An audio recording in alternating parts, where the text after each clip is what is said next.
Hello, Assalamualaikum. So, today we are going to expand our exploration into Eigrp. Let's look at advanced Eigrp features. So salah satu benda yang makes Eigrp unique adalah dia punya dual algorithm.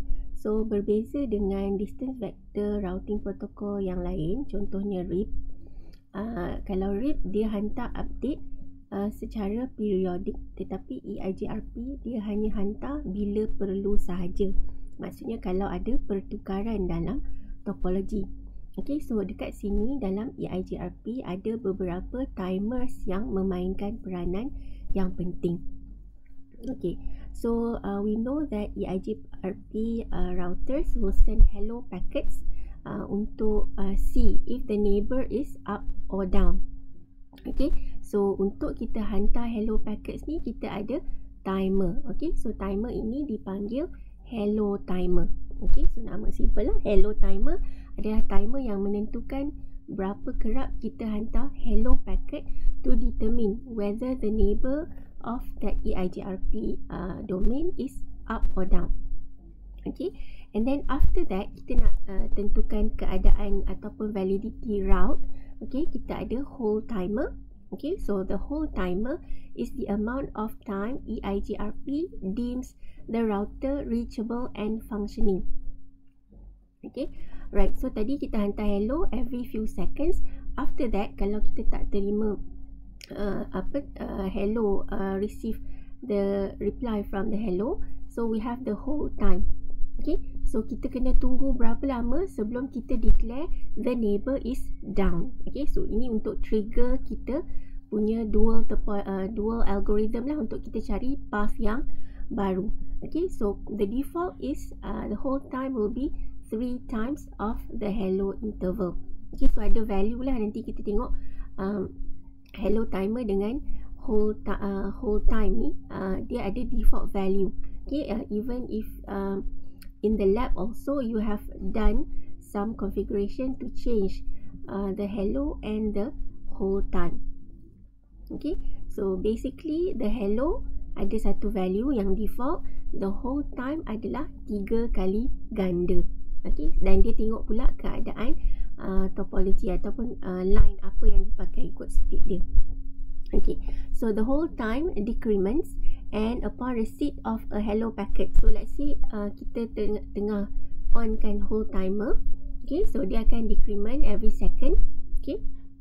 Kalau tak ada terima hello time, maksudnya kita boleh declare neighbor is down. But setelah kita on hold time, kita terima hello packet, then tak jadilah, maksudnya sebenarnya mungkin the other neighbor is only slow. Then kita reset semula hold time and restart the countdown.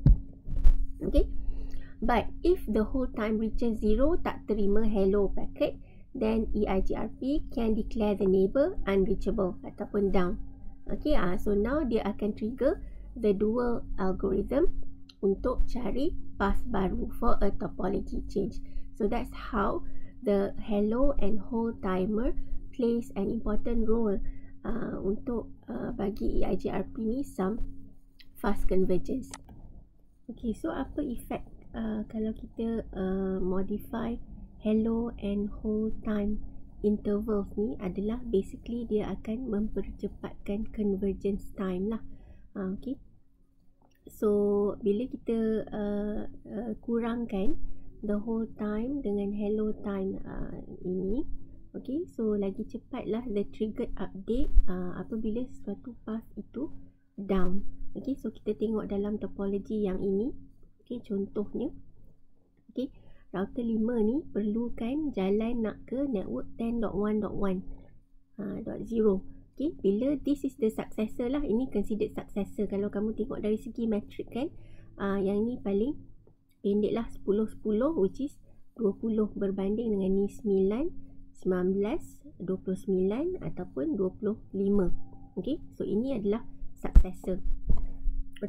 So bila kita kurangkan the whole timer, the minute dia tak terima, katalah instead of we have to wait for 30 seconds, kita kurangkan menjadi 15. Jadi selepas 15 saat sahaja dia detect bahawa this path is down, tak ada hello daripada router 1, okay, dia akan immediately cari the feasible successor kalau ada dalam topology table dia.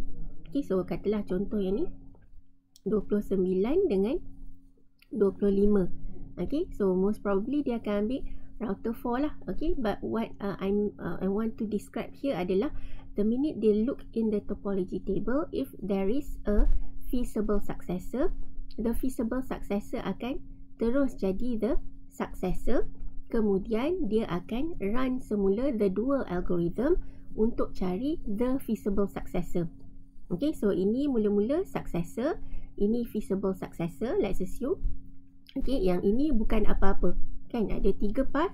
3 path ini akan ada dalam topology table. Yang ini akan jadi successor, yang ini feasible successor, yang ni bukan path pilihan. Okay, so the moment the whole time expires, yang ni dah tak ada hello packet daripada router 1, dia akan pilih yang ini sebagai successor. Feasible successor dah naik menjadi successor, kemudian dia akan run the dual algorithm. Remember, dalam dual algorithm ada feasibility condition. So dia kena tengok lah, adakah reported distance untuk this path lebih kurang daripada the feasible distance untuk this path. Jadi router ni, downstream routers, router yang bawah ni daripada router 5, dia akan hantar semula update packet untuk mengatakan, okay, this is my reported distance daripada router 2. Saya punya distance nak ke network ni 9. Okay, router 3 pula hantar reported distance daripada sini. Okay, so dan seterusnya dia akan calculate semula untuk tengok the reported distance, the total lah, daripada sini sampai sini sampai sini dan juga sini. Okay, sama ada the reported distance of this path can be a feasible successor. Okay, so that is the effect of the changing the hello and hold time. Okay, so like I said tadi, bila kita refer balik kepada topology ni, now the successor adalah melalui router 4. The feasible distance adalah 25. So dia immediately run the selection lah. Dia akan terus pilih, saya dah tahu dah path yang mana. Okay, sebab saya dah simpan all the possible path dalam topology table saya. Okay, so scenario tadi adalah assuming that a feasible successor was available untuk jadi backup kepada the successor. So kalau feasible successor tak ada, again dia akan run dual algorithm ni untuk buat route calculation yang barulah. Dia akan elect pula semula the successor and the feasible successor. Okay, so important note here adalah bila keadaan macam ni, bila dia tengah calculating untuk cari the best path, the route state will change from passive to active. Okay, so remember the keyword here, bila active ni maksudnya dia sedang aktif mencari. So dia bukan tengah converge lah, dia belum converge kalau dia dalam keadaan aktif. Kalau route state to passive maksudnya dia sudah converge. Okay, so macam mana dia nak cari kalau dia nak run the dual algorithm? The router detecting the topology change sends out query packets. So ini salah satu kegunaan paket-paket yang ada dalam Eigrp. Kita ada query packet. Okay, alright. So dalam downstream routers, bila dia terima query packet, it will reply to the query sama ada the router have or does not have a route to that particular network. For example tadi 10.1.1. So kita tengok proses query ni. Okay, bila dia aktif lah. Okay, so this is another topology. This time the link from R1 to R2 is down. Okay, so assuming that kita nak tengok from the point of view of R2. Okay, and let's assume that R2 is the successor lah, sebab sepatutnya inilah jalan yang dilalui untuk sampai ke network 10.1.1. Okay, alright, so R2 detects the link failure. R2 does not have a feasible successor for the route, so it sets the 10.1.1.0 prefix as active. Okay, so active maksudnya actively seeking for a new path. Jadi dia perlu tanyalah, saya tak ada jalan nak ke sini. Perlu tanya dia punya neighbor, which is R3 and R4. Okay, so R3 receives the query from R2 and processes the delay field that is set to infinity. Infinity because there is no path lah. So nampak dalam topology ni router 3 tidak ada connected kepada mana-mana. Dia adalah stuck. Okay, jadi dia akan bagi tahulah it does not have any other Eigrp neighbors and sends a reply that a route does not exist. Okay, fine. Maksudnya R2 dah tahu tak boleh dapat jawapan daripada R3. Now, the next neighbor is R4. Dia also dapat query packet with a delay of infinity. Okay, and dia tengok, okay, query was received by the successor. Okay, so this is the path kan, okay, by the successor, and a feasible successor for the prefix does not exist. Okay, so dia faham lah. So sebelum ini, inilah jalan the best, successor the best kan. Sekarang successor ni sedang mencari feasible successor, sedang cari backup, ada tak jalan. Jadi R4 faham, dia pun tolong paskan. Sebab yang ni dia tak boleh paskan kat siapa-siapa. Router 4 dia akan forward query to its own neighbors. Maksudnya the downstream lah. Okay, so dia pula paskan query to router 5, dan dia akan pergilah one by one sehinggalah dia dapat reply. Orang ni reply, orang ni reply, orang ni reply, sehinggalah jumpa jalan yang baru. Okay, okay, so ni R5 receives the query from R4 and detects that the delay field is set to infinity because the query was received by a non-successor and a successor exists on a different interface. A reply network is sent back to R2. Okay, so dia akan reply lah. Okay, so menandakan dia nak hantar kepada the successor. Okay, so R4 receives R5's reply, acknowledges the packet and computes a new path. So dia kena tambah dia punya own distance from R5. Okay, so this is the last outstanding query packet on R4. R4 sets the prefix as passive. Saya dah jumpa lah alternative. Saya dah jumpa feasible successor. Boleh kata feasible lah backup alternative. Okay. Right, so now R4 akan respond kepada R2 query. So dia dah calculate reported distance daripada R5 bersama dengan dia punya own distance, hantar kepada R2. Okay, so satu benda yang penting, dia akan assume that it has found another path and dia akan letak message lah, atau mengatakan that it is not active anymore, it is passive. Saya dah jumpa. Okay, so R2 receive R4 reply, acknowledges and computes a new path, tambah distance daripada R2 kepada R4, okay, bersama dengan reported distance tadi. Okay, and sets the prefix as passive. Okay, so bila status bertukar daripada aktif kepada passive, that means it has already converged. Okay, so tadi kita tengok hello and hold time. So masa proses dia dah declare down tu, okay, dan kita hantar query, there is another timer called active timer. Okay, so active timer ini adalah untuk kita measure the time it takes for the query to get a reply. Okay, so bila kita kata active, maksudnya dia sedang mencari, right? So kita nak tengok berapa lama kita dapat reply tu, supaya kita boleh signal kalau kita tak terima reply, then kita takkan percaya lagi that particular router. Bukan tak percaya apalah, kita akan buang dia daripada the topology table.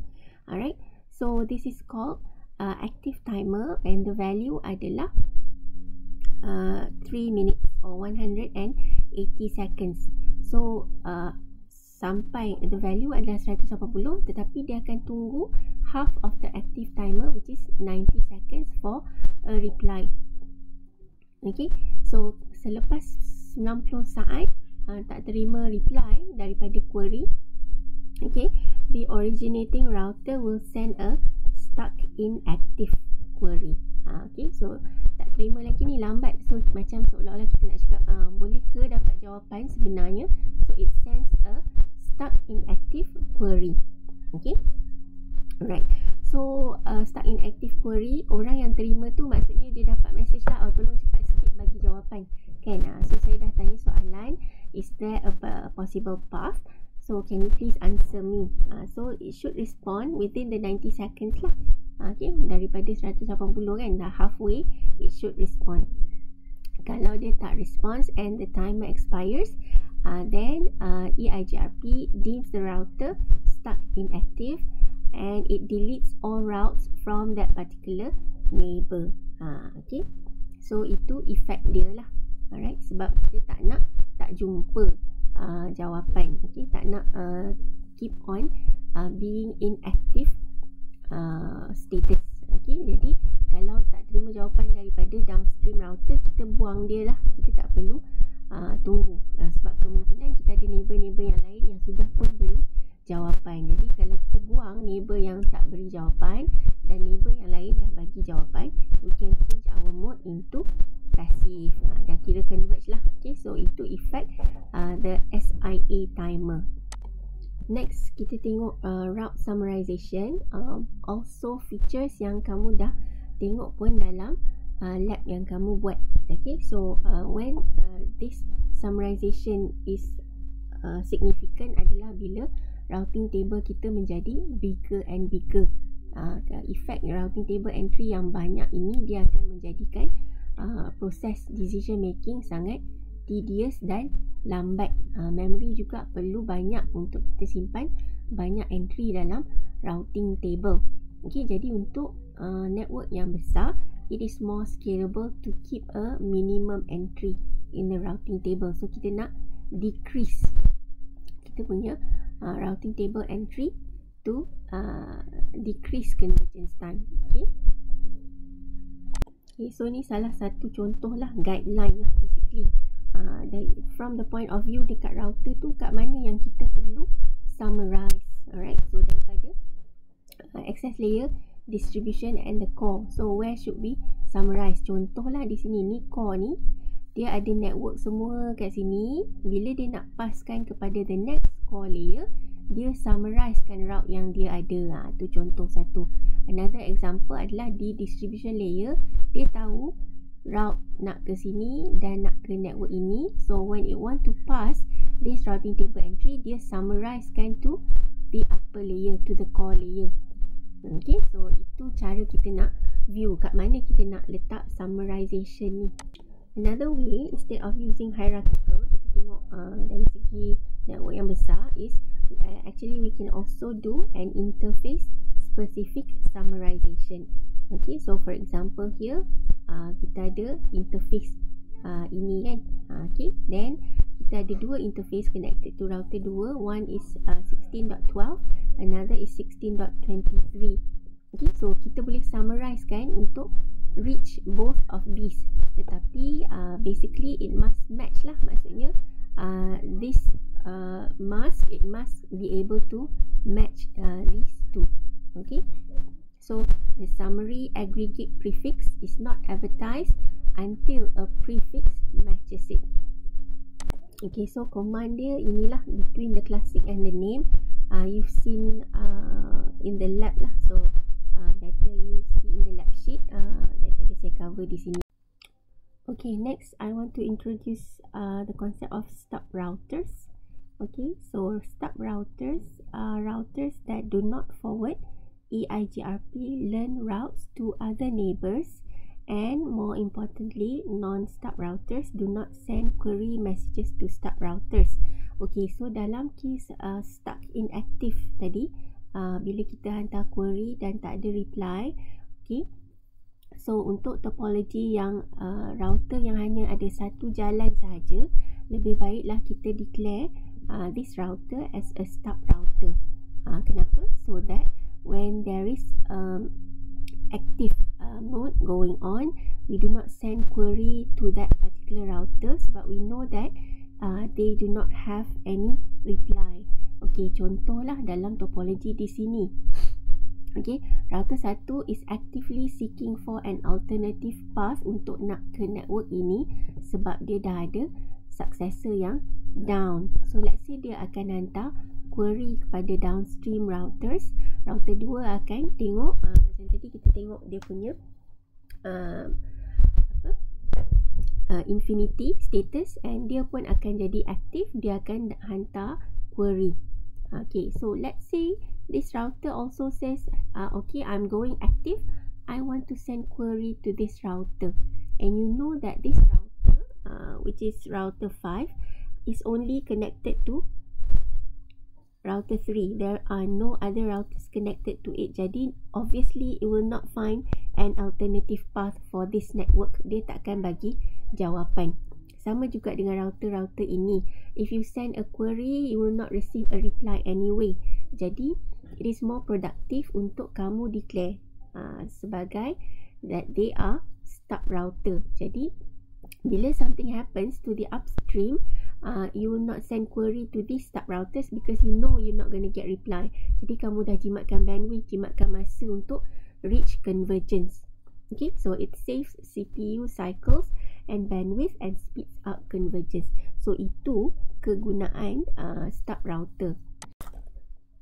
So when you configure a router as a stub, okay, so the Eigrp stub router announces itself as a stub within a hello packet. So that's how you know that a neighbor is a stub. Okay, so how you configure the router as a stub, I think you've seen also in the lab. Okay, so this is an example configuration lah, Eigrp stub. Okay, and sebenarnya dia ada option yang lain, right? Untuk kita pilih, kita sebenarnya nak redistribute route apa. Okay, so either all the connected routes receive only, which means dia tak redistribute, we advertise redistributed, ataupun static or summary routes. Okay, so those are options yang kita boleh pilih untuk configure how the stub router behaves. Okay, so by default, kalau kita declare a particular router as a stub router, dia hanya akan advertise connected interfaces dan juga summary route. Okay, so let's look at the problems that you may find with Eigrp stub routers. So let's say we have this topology R1, R2 and R3, and then R3 is declared or is configured as a stub router. Then we connect it to router 4. So by right here, dia hanya ada connected path di sini. So let's say we learn 10.1.1 is from R1. Bila dia advertise this network 10.1.1 kepada R3, R3 ni tak akan advertise semula this network. Dia hanya belajar dan letak dalam routing table dia, dia tak akan advertise kepada orang lain. Sama juga dari 10.2.2 advertised by R2 to R3, it will record but it will not advertise to the upstream routers. Okay, so some problem here is if we advertise if we configure R3 as a stub router, you may find that R1 is missing the 10.4.4 prefix and R4 is missing the 10.1.1 prefix. Okay, so R4 dia takkan belajar yang dia R4 ni takkan belajar daripada router 3 mengenai 10.1 ni, sebab R3 tak akan distribute. Dia hanya akan distribute apa yang dia belajar daripada directly connected sahaja. Directly connected interface ni, directly connected interface ni, directly connected, but this one is not directly connected, so R4 will never learn about this if you declare. Okay, so tapi kita nampaklah topologi ni sebenarnya nampak macam kurang sesuai, sebab selalunya router yang hanya ada satu jalan saja or it's connected to only one router yang selalunya kita declare stub router. But now we want to see the effect lah, right? Okay. Okay, so tapi mainly, okay, so bila kita tahu effect dia dalam topologi ini, so we know where to place ataupun where to configure the stub router lah. Okay, so mainly the point of having a stub or declaring a stub router was basically when you are in active mode. Okay, so Eigrp neighbors on one links do not send Eigrp queries to the remote site when a route becomes active. Ini yang paling penting. Kita nak kurangkan CPU, bandwidth dan sebagainya bila kita ada dalam mode aktif. Kita tak nak send query kepada a particular router. Of course, this requires your knowledge of the topology lah. Alright, okay. And the Eigrp stub site feature prevents the Eigrp stub site route from being a transit site. So ini lebih, mungkin kita akan lebih nampak nanti bila kita buat multiple protocol ataupun dengan BGP. Okay, so macam service provider.